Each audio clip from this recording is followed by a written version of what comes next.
Mari kita berdoa. Bapa di surga, tolonglah kami agar kami mengerti segala maksud Tuhan di dalam kehidupan kami di akhir-akhir sejarah dunia ini. Agar kami boleh tetap di dalam kebenaran, dalam iman yang kami miliki sampai Tuhan datang kedua kali.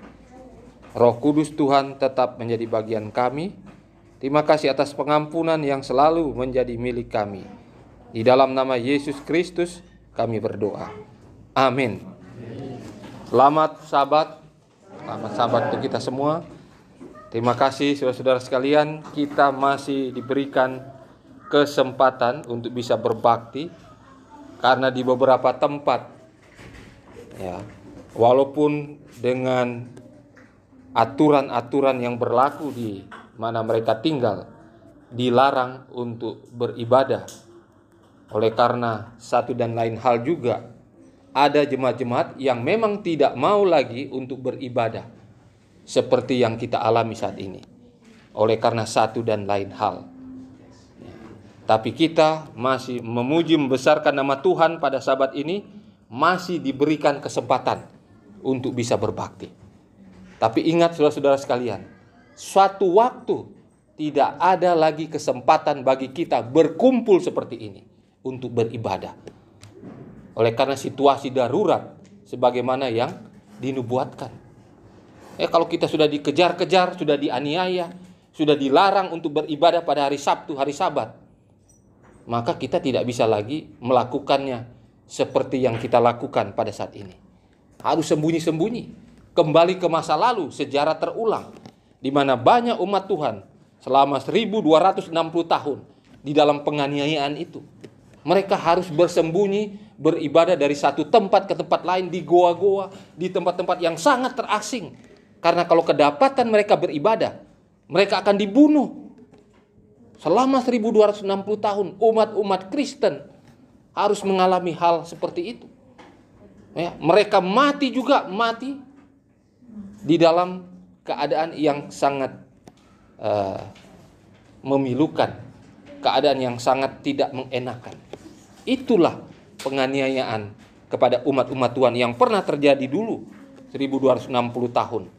Dan saudara, kita akan mengalami juga nanti, cepat atau lambat. Bahkan di beberapa tempat sudah ada yang mengalaminya. Ya, kita ingat di negara China, ya, di Rusia, tempat di mana agama Kristen dilarang di waktu-waktu yang lalu. Sehingga umat-umat Tuhan yang mau beribadah juga bergerilya, diam-diam, jangan sampai ketahuan oleh penguasa setempat. Karena kalau ketangkap, mereka dipenjara dan ada yang dibunuh. Di beberapa tempat sudah terjadi. Mungkin secara pribadi-pribadi, keluarga-keluarga juga sudah pernah mengalami hal seperti itu. Bahkan di beberapa tempat yang saya ketahui di Afrika sana, ya, umat-umat Kristen khusus seperti The Seventh-day Adventist dilarang untuk beribadah seperti ini. Jadi mereka harus beribadah apa? Secara diam-diam, memuji membesarkan nama Tuhan pada setiap hari Sabat. Karena kalau kedapatan oleh pemerintah, oleh kaki tangan mereka, ya dipenjara, disiksa, dan ada yang dibunuh. Saudara, kita mau melihat satu peristiwa yang pernah terjadi, dan peristiwa ini akan dialami juga oleh saudara dan saya sebagai umat Tuhan sekarang ini. Dalam waktu dekat secara global ini akan dialami oleh kita, umat Tuhan, pemelihara hukum, The Seventh-day Adventist. Mari kita lihat di dalam Daniel pasal yang ketiga. Saudara-saudara sekalian ya, di dalam Daniel pasal yang ketiga kita melihat bagaimana ketiga orang Ibrani, Hananya, Misael, Asaria, Sadrak, Mesak, Abednego. Ketiga orang Ibrani ini yang dari awalnya memang sudah direkrut oleh raja. Karena mereka memiliki intelijen yang di atas rata-rata. Ya, walaupun tawanan, tetapi karena memiliki intelijen, kepintaran, kecerdasan yang di atas rata-rata, direncanakan oleh raja akan menjadi apa? Petinggi-petinggi di kerajaan. Mereka dimanfaatkan.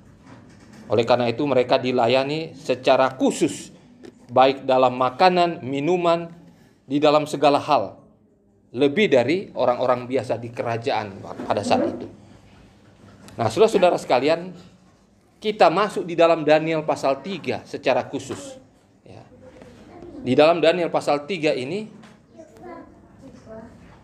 diberitahukan atau dikisahkan kepada kita bahwa ketiga orang Ibrani ini harus berhadapan dengan perintah Raja Nebukadnezar.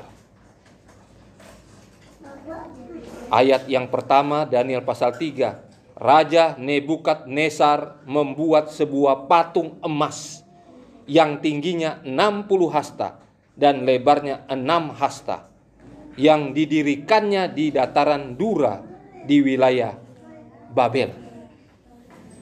Jadi waktu raja ini mendapatkan mimpi, dia lihat, ya, mimpi itu dia lihat apa? Patung. Tetapi terdiri dari 4 bagian. Ada emas, ada perak, perunggu, ada besi campur tanah liat. Ada 5 bagian, ya. Lalu Daniel apa? Menceritakan arti dari mimpi itu, ya. Kita sudah tahu ini, ya. Bahwa itu kerajaan-kerajaan dunia yang dimulai dari Babel, itu kepala emas. Jadi kita perhatikan, karena raja ini sombong, ya. Dia mau menguasai dunia dan dia mau hidup kerajaannya itu selama-lamanya. Maka dibuatlah apa? Patung itu semua dari emas. Tingginya 60 hasta, lebarnya 6 hasta. Saudara-saudara, ini suatu hal yang sangat tidak disenangi oleh Tuhan, yang melawan Tuhan. Pertama, pada waktu penciptaan manusia, hari yang ke-6 manusia diciptakan, manusia ini melanggar hari ke-6, melanggar perintah Tuhan. Dan angka 6 yang pertama adalah apa? Ketika manusia itu meninggikan diri melebihi Tuhan, Adam dan Hawa. 6. Lalu angka 6 yang kedua pada zaman apa? Raja Nebukadnezar, ketika dia bangun apa? Patung untuk disembah, itu mewakili dia. Untuk disembah, yang tingginya apa? 60 hasta, lebarnya 6 hasta, 6. Nanti 666 yang ketiga, itu manusia durhaka yang sudah dinubuatkan akan meminta penyembahan juga dengan menguduskan hari Minggu. Kembali ke pelajaran kita, Daniel pasal 3. Saudara-saudara, ini akan dialami juga nanti oleh kita secara prinsip, supaya kita menyembah patung binatang itu, menyembah binatang dan patung itu dalam Daniel pasal Wahyu pasal 13. Ya. Jadi kita lihat di sini orang-orang yang terlibat dan bagaimana caranya sampai mereka ini akan membawa umat-umat Tuhan, dalam hal ini diwakili oleh ketiga hamba Tuhan, Hananya, Misael, Asaria, Sadrak, Mesak, Abednego. Ya. Jadi saudara perhatikan, ini sebenarnya lambang dunia ini, Babel itu, di mana penguasa tunggalnya nanti adalah apa? Binatang yang pertama dalam Wahyu pasal 13. Dan ada yang apa? Ada yang menjadi pelaksana untuk melaksanakan apa? Penyembahan patung itu. Siapa itu? Binatang yang kedua. Dalam Daniel pasal Wahyu pasal 13, ya. Ya, kita lihat dalam ayat 2, ya. Dengan cepat kita akan membacakannya lalu mengambil kesimpulannya. Lalu Raja Nebukadnezar menyuruh orang mengumpulkan para wakil raja, penguasa, bupati, penasehat negara, bendahara, hakim, ahli hukum, semua kepala daerah untuk hadir pada pentabisan patung yang telah didirikannya itu. Jadi seluruh negeri, kepala-kepala di daerah-daerah, mau dia orang hukum ke orang biasa, pedagang dan lain sebagainya, pimpinan-pimpinan hadir semua untuk menabiskan patung itu.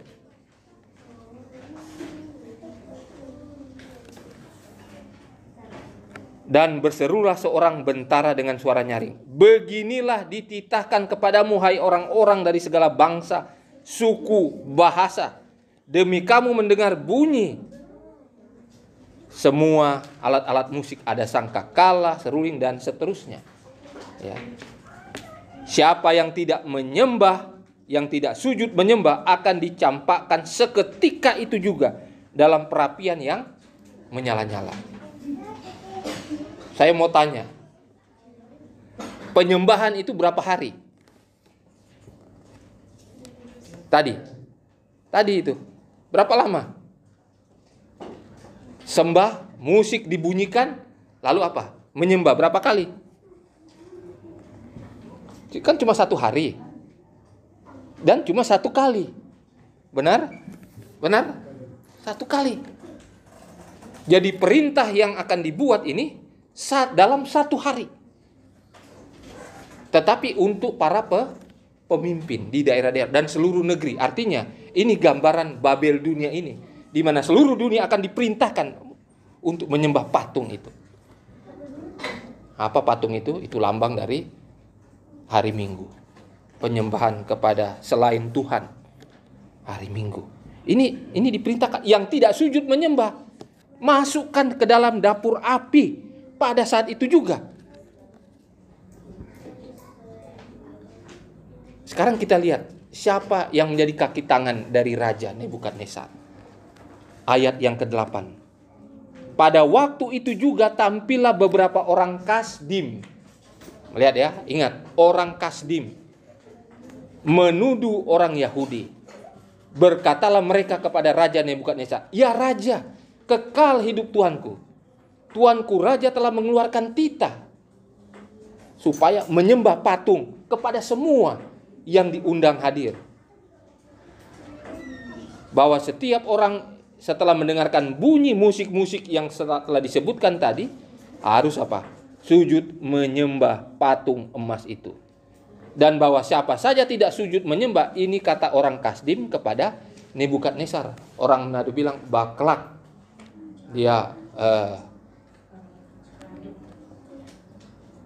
Dia laporkan kepada raja seperti itu ya. Dan bahwa siapa yang tidak sujud menyembah akan dicampakkan ke dalam perapian menyala-nyala. Jadi orang Kasdim ini dia lapor ada orang yang gak mau menyembah. 3 orang yang raja pernah undang dulu ya. Mereka itu tawanan. Orang-orang Yahudi, bangsa Ibrani. Yang saudara yang raja khususkan akan menjadi petinggi-petinggi. Mereka ini yang tidak menyembah raja. Ini yang lakukan orang Kasdim. Ada beberapa orang Yahudi katanya. Oh, raja panas juga kan? Dia bilang, loh, siapa mereka? Ya itulah 3 orang Ibrani itu. Kita udah kasih nama mereka Sadrak, Mesak, Abednego. Hananya, Misael, Asaria. Oh, begitu. Sesuai dengan perintah raja, ingat, yang tidak menyembah masukkan di dalam dapur api. Saudara, orang Kasdim ini orang pintar. Sebelum Nebukadnezar jadi raja, ada 4 kali mereka menjadi raja di beberapa kerajaannya sampai nanti muncul Nebukadnezar. Jadi mereka ini apa? Menyusup di dalam kerajaan. Dan mereka ini orang-orang pintar, bukan orang-orang biasa. Orang pintar. Pintar di dalam berbagai ilmu, termasuk magician, termasuk orang-orang ahli sihir sana. Ahli nujum di sana. Ini orang Kasdim. Mereka lah yang apa? Yang melihat Sadrak, Mesak, Abednego atau Hananya, Misael, Asaria yang tidak sujud menyembah.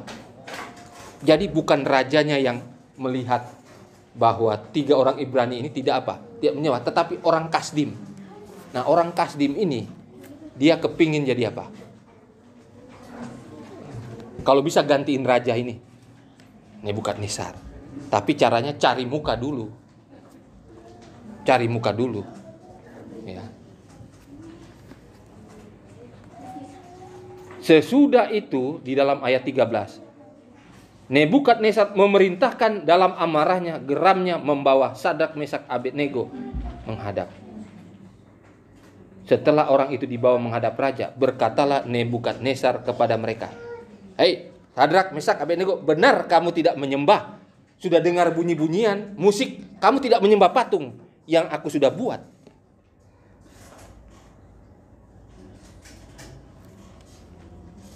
Ayat tema tadi katakan, lalu Sadrak, Mesak, dan Abednego menjawab Raja Nebukadnezar, "Tidak ada gunanya bagi kami memberi jawab kepada tuanku dalam hal ini.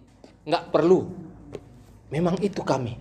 Dari dulu sampai sekarang, di mana penyembahan harus dilaksanakan kepada patung itu, kami memang tetap begitu, tetap teguh iman kami. Kami punya Allah pencipta. Kami hanya menyembah Dia. Resiko apapun, tidak peduli kami." Lalu ini kalimat yang perlu menjadi bagian saudara dan saya, yang hidup sekarang ini, yang akan mengalami hal yang sama nanti. Ini udah dekat-dekat ya, udah dekat-dekat. Dikatakan oleh Sadrak, Mesak, Abednego, "Jika Allah kami yang kami puja sanggup melepaskan kami, maka Ia akan lepaskan kami dari perapian itu, dari dalam tangan raja. Tetapi," ini kata mereka ya, "tetapi seandainya tidak, hendaklah tuanku tahu raja ya,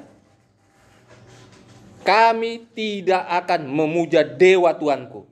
Kami tidak akan menyembah patung emas yang tuanku dirikan." Saudara-saudara, ini kalimat-kalimat ini muncul begitu saja, bukan karena ketakutan. Karena sudah dibiasakan, itulah tabiat atau karakter ketiga orang Ibrani ini. Sudah dari sononya, dari awalnya. Kalau baca dalam tulisan Roh Nubuat ya, mereka sudah dididik dengan sangat ketat dari kecil sampai mereka masa muda pada saat itu. Di dalam iman kepada Tuhan, menjalankan hukum Tuhan.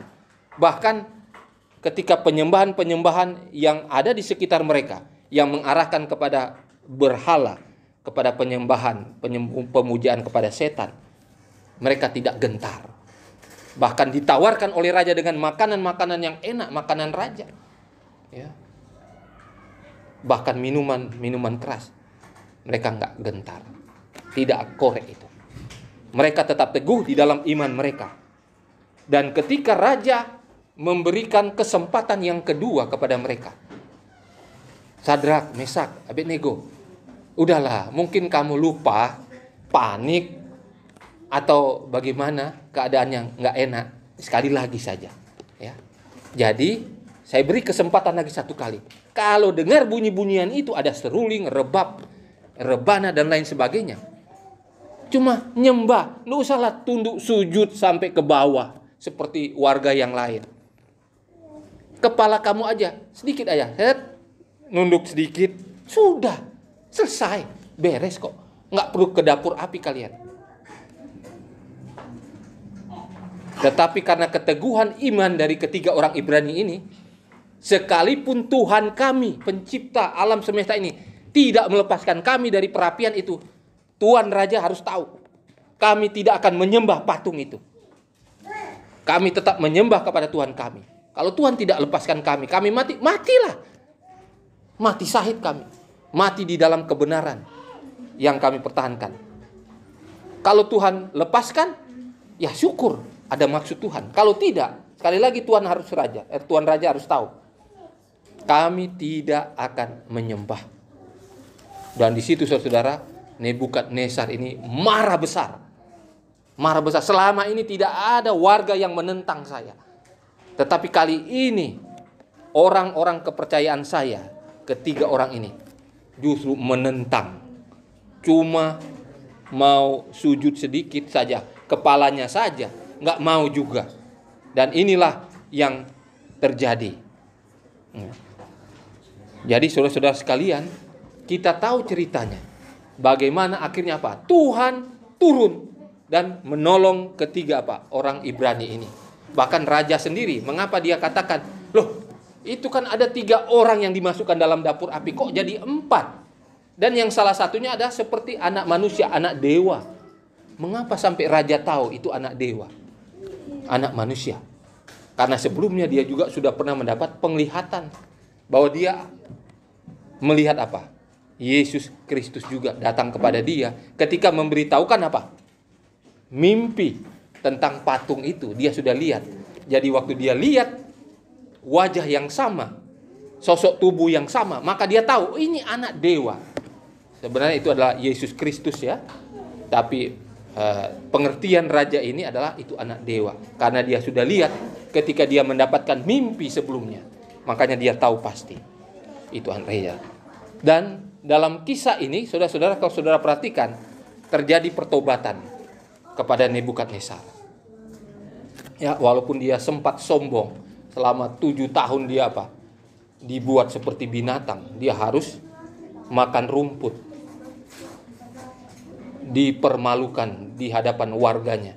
Tetapi karena dia sudah bertobat, dia menjadi salah satu yang akan kita lihat dalam kerajaan surga. Ini ayatnya ya. Pertobatan dia. Daniel 3 ayat 28. Berkatalah Nebukadnezar, terpujilah Allahnya Sadrak, Mesak, Abednego.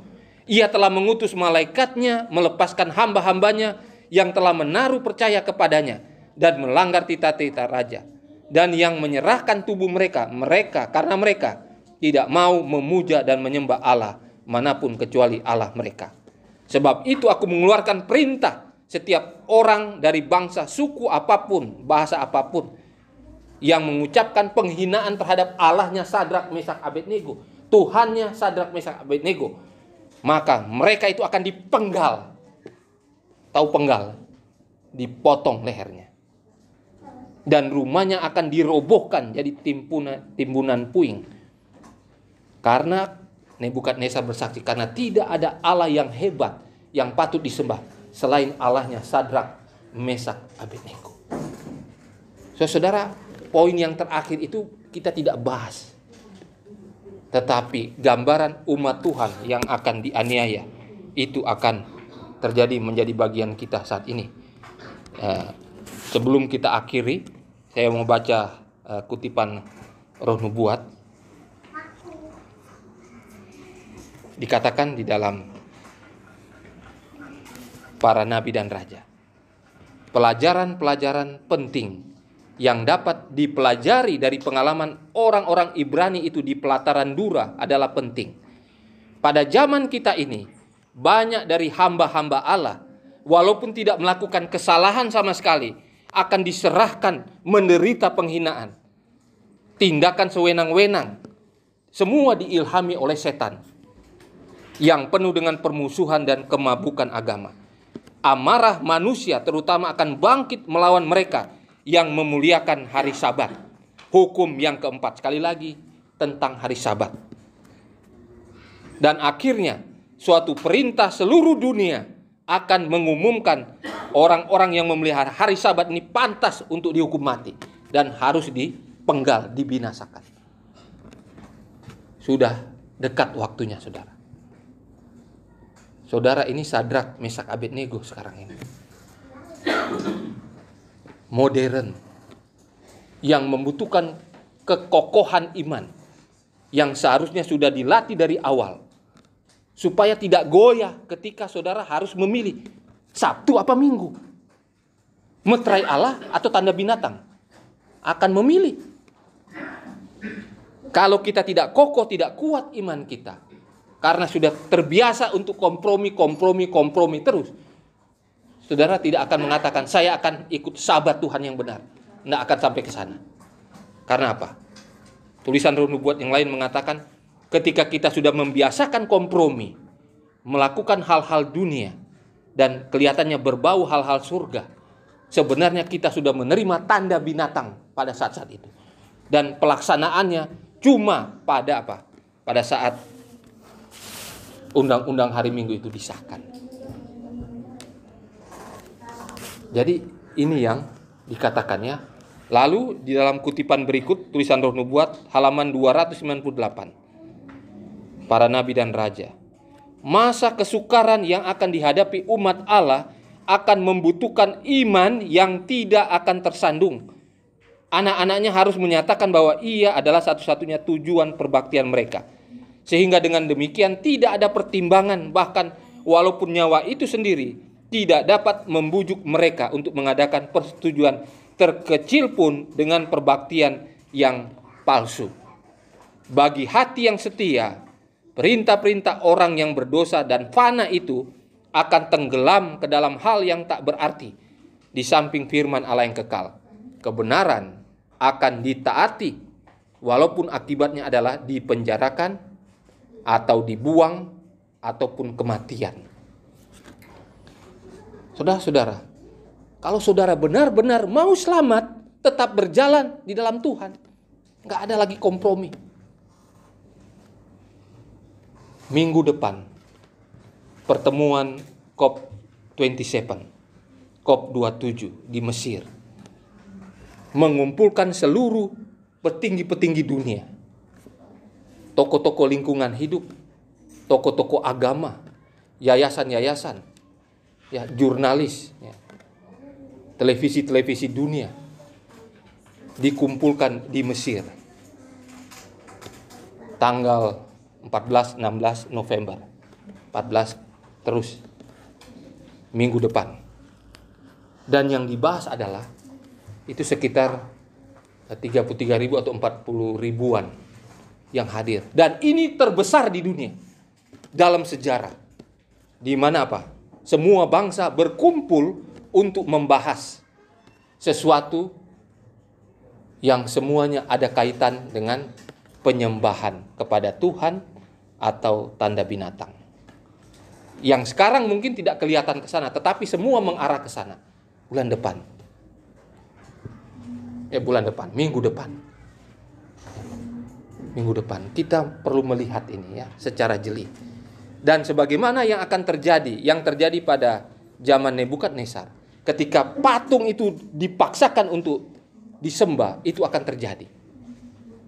Itu akan terjadi. Saudara, yang hadir semua tokoh-tokoh dunia, presiden-presiden, raja-raja, kepala-kepala pemerintahan, bahkan tokoh-tokoh agama di dunia.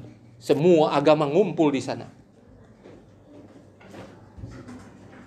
Dan kita harus jeli, harus waspada sekarang ini.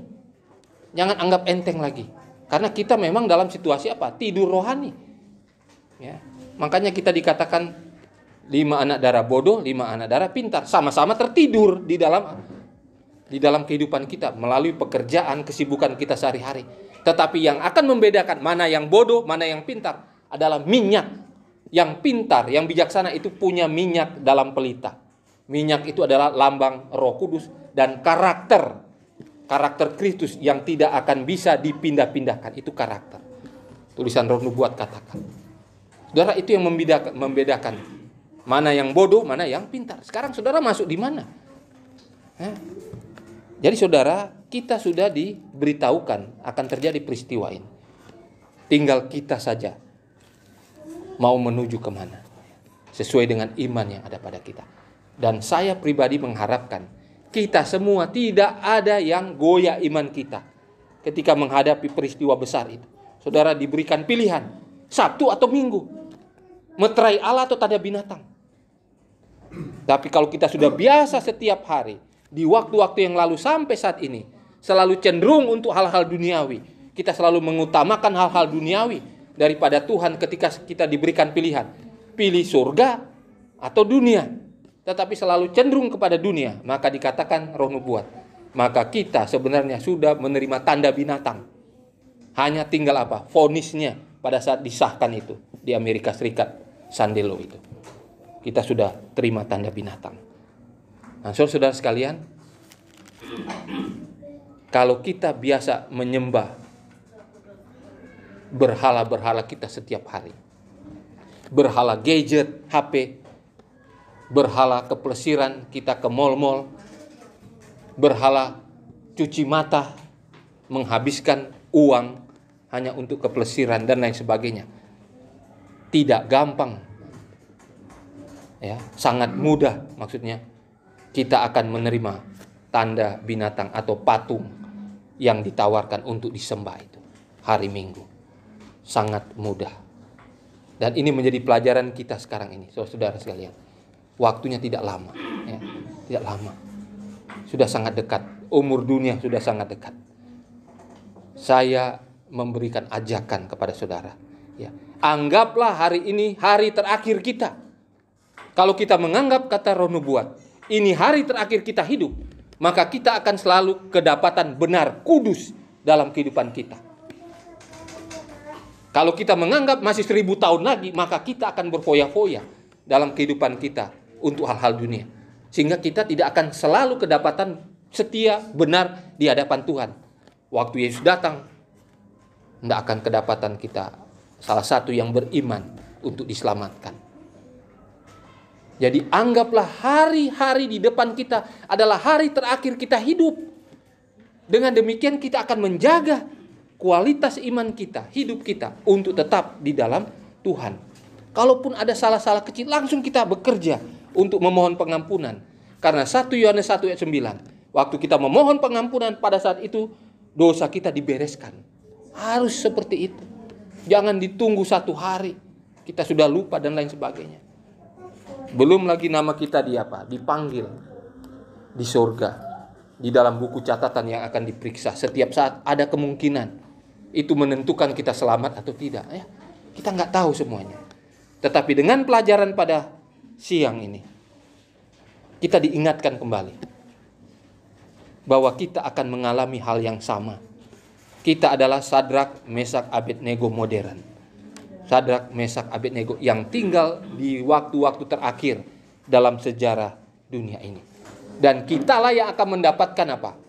Ancaman-ancaman, aniaya, sebagaimana yang dialami oleh ketiga hamba Tuhan, anak-anak muda, Sadrak, Mesak, Abednego. Apakah saudara bisa mengatakan, sekalipun Tuhan tidak melepaskan kami, kami tetap dalam iman kami? Apakah kita bisa menjadi umat-umat Tuhan yang teguh, yang tidak akan menyembah berhala-berhala yang ada, sebagaimana yang dialami ketiga hamba Tuhan, Sadrak, Mesak, Abednego? Apakah saudara mau menjadi Sadrak, Mesak, Abednego modern saat ini? Saudara bisa jawab di dalam hati. Kiranya kabaran firman Tuhan pada sabat ini boleh membuka hati kita, boleh membuka kita punya mata rohani, bahwa sesungguhnya waktu itu sudah tidak lama lagi kita akan hadapi. Dan beberapa orang sementara ini sudah mengalami juga, yang lain sementara mengalami, dan mungkin dalam beberapa waktu yang tidak lama kita juga akan mengalami hal yang sama. Kita harus memilih Tuhan atau tidak. Mengikuti meterai Allah hari Sabat itu atau tanda binatang. Kita harus memilih. Dan itu sudah harus kita putuskan sekarang ini. Dan saya yakin dengan pertolongan Tuhan kita akan disanggupkan untuk menjalankan hidup kita setia kepada Tuhan sampai waktu itu tiba, di mana kita harus memilih